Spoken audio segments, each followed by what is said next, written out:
Hello friends, எல்லாருக்கும் வணக்கம். இன்றைக்கி வீட்டுக்கு தேவையான யூஸ்ஃபுல்லான நிறைய டிப்ஸ் பார்க்கலாம். வாங்க ஒன்று ஒன்றா பார்க்கலாம். ஃபஸ்ட்டு சாதம் வடித்த கஞ்சி ஒரு பவுலில் எடுத்துக்கோங்க. இது உப்பு சேர்க்காதது. அதில் 1 ஸ்பூன் அளவுக்கு ப்ரூ சேர்த்துக்குங்க. கொஞ்சமாக ஷாம்பு. இது மூணுத்தையும் நல்லா மிக்ஸ் பண்ணி தலை குளிச்சுட்டு அதுக்கப்புறம் இதை அப்ளை பண்ணி நல்லா மசாஜ் பண்ணிவிட்டு வாஷ் பண்ணிவிட்டு வந்தீங்கன்னா இளநரை கண்ட்ரோல் ஆகுங்க. அடுத்த டிப் பார்க்கலாம் வாங்க.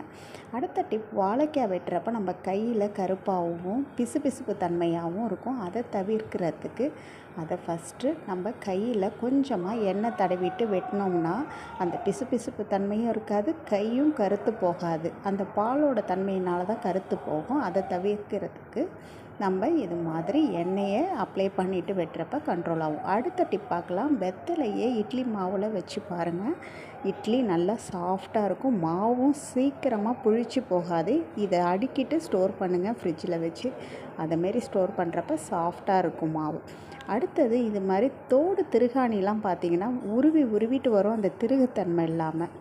அது மாதிரி இருந்துச்சுன்னா உங்கள் தோட்டோட திருகாணியை அந்த பூண்டில் குத்திட்டு அதுக்கப்புறம் திருகி பாருங்கள். நல்லா அழுத்தமாக திருகிக்கும். கண்டிப்பாக இது யூஸ்ஃபுல்லாக இருக்கும். அடுத்தது, சாக் பீஸை வச்சு நம்ம ஒரு சூப்பர் டிப் பார்க்கலாம். அதை நுணுக்கி எடுத்துக்கலாம். ஒரு பவுலில் சேர்த்துக்குங்க. அந்த சாக் பீஸில் கொஞ்சமாக பேஸ்ட்டும் தண்ணியும் கலந்து லிக்விட் ஆக்கி அது மிக்சியோட பின் சைடில் ஊற்றிட்டு ஒரு ப்ரெஷ்ஷு வச்சு க்ளீன் பண்ணி எடுத்திங்கன்னா சூப்பராக க்ளீன் ஆகிடும். டிஷ்வாஷ் சோப்லாம் பார்த்திங்கன்னா அப்படியே யூஸ் பண்ணுறப்ப நிறைய வேஸ்ட் ஆகும். இது மாதிரி அதுக்கு பதிலாக ஒரு பாக்ஸில் ரப்பர் பேண்ட் போட்டுட்டு அதுக்கப்புறம் நம்ம அந்த சோப்பை வச்சு யூஸ் பண்ணுறப்ப எக்ஸ்ட்ரா வர தண்ணிலாம் அந்த பாக்ஸ்லேயே ஸ்டோர் ஆகிடும். கண்டிப்பாக ட்ரை பண்ணி பாருங்கள், யூஸ்ஃபுல்லாக இருக்கும். அடுத்த டிப் பார்க்கலாம் வாங்க. பொதுவாக வாஷிங் மிஷின் ஒரு மாதத்துக்கு ஒரு வாட்டியாவது டீப் க்ளீன் பண்ணணும். எந்த ஒரு லிக்விடாக இருந்தாலும் அதை சேர்த்துக்குங்க. இந்த ஒரு மேஜிக் பொருள் இருந்தால் போதும். அதாவது வாஷிங் சோடான்னு கேட்டிங்கன்னா நம்ம சூப்பர் மார்க்கெட்டில் கிடைக்கும். அதை யூஸ் பண்ணிங்கன்னா போதும். ரெண்டுத்தையும் போட்டு நல்லா ரோல் பண்ணிங்கனாலே போதும். அதில் உள்ள முடி வரைக்கும் அழகாக வந்துடுதுன்னா பார்த்துங்களேன். கண்டிப்பாக ட்ரை பண்ணி பாருங்கள். நல்லா க்ளீன் பண்ணி கொடுக்கும்.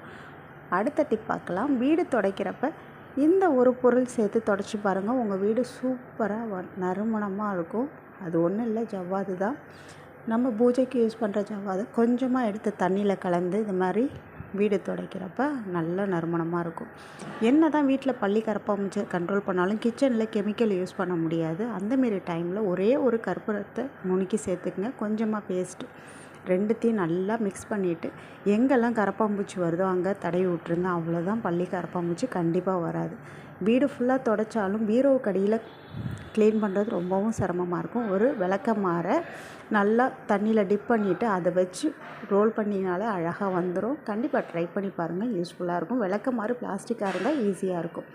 ஒரு மிளகை ஒரு ஊக்கில் குத்திட்டு அதை நல்லா ஃபயர் பண்ணிக்கங்க. அதுலேருந்து அந்த ஒரு புகை வரும். அந்த புகையை நம்ம சுவாசிக்கிறப்ப வெயில் காலத்தில் வர தலைவலியும் சளியும் நம்மளுக்கு கண்டிப்பாக கண்ட்ரோல் ஆகும்.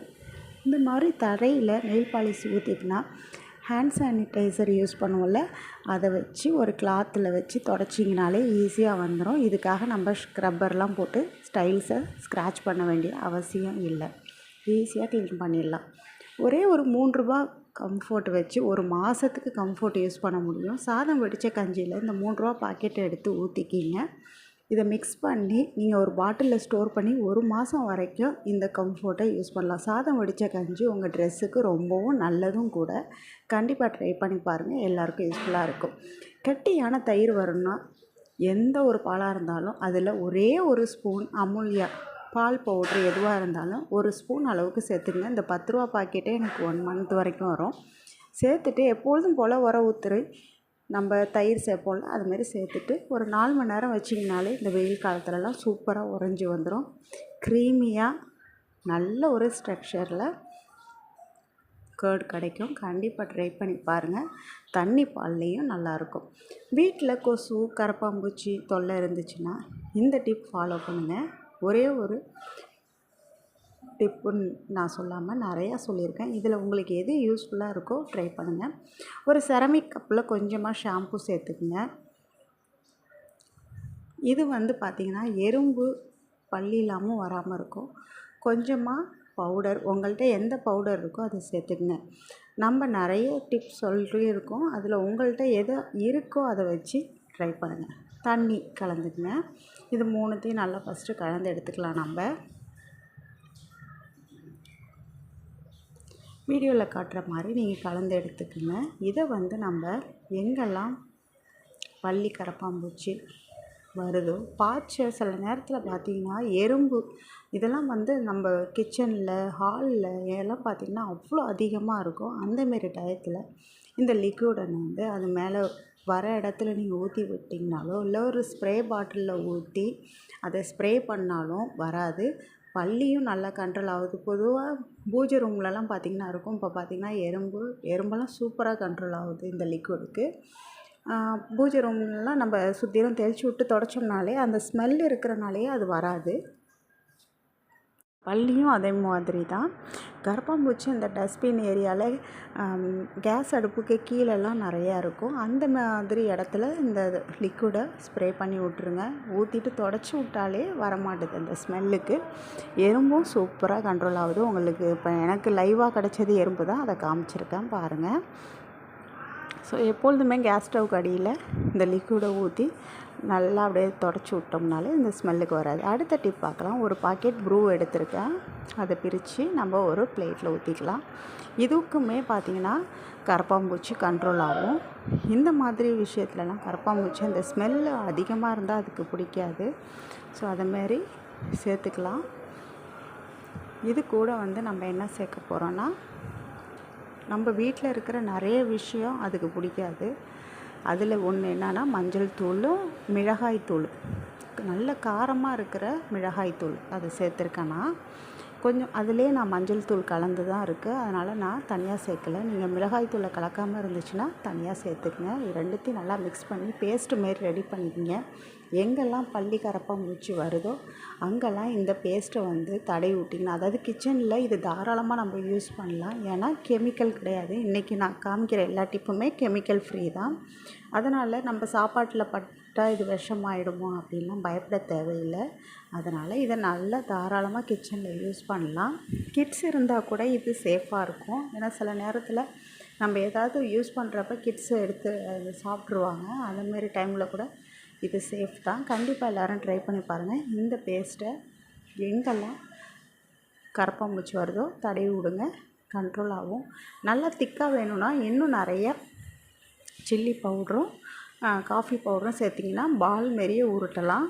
உருட்டி பாலாகவே அங்கங்கேயும் ஒரு டஸ்ட்பின் பக்கத்தில், கேஸ் ஸ்டவ் அடுப்புக்கு கீழே, நீங்கள் அஞ்சரை டப்பி மல்லிகை ஜாமான்லாம் வைக்கிறீங்கன்னா அங்கே ஒரு உருண்டை அதுமாரி வச்சு பாருங்கள். கண்டிப்பாக கண்ட்ரோல் ஆகும். ரொம்பவும் சேஃபும் கூட இதை யூஸ் பண்ணுறது. கண்டிப்பாக ட்ரை பண்ணி பாருங்கள். எல்லாருக்கும் யூஸ்ஃபுல்லாக இருக்கும். அடுத்த டிப் பார்க்கலாம். பூண்டை எடுத்துருக்கேன். இந்த மாதிரி பூண்டை உரித்து எடுத்துக்கங்க. இதை வந்து ஃபஸ்ட்டு நசுக்கி எடுத்துக்கலாம். நல்லா இடிக்கல் வச்சு நசுக்கிக்கிங்க. அப்போ ஈஸியாக நசுங்கிரும். நம்ம வந்து அரைக்கணும்னு அவசியம் இல்லை, நசுக்குனாலே போதும். நான் காட்டுற மாதிரி நசுக்கிக்குங்க.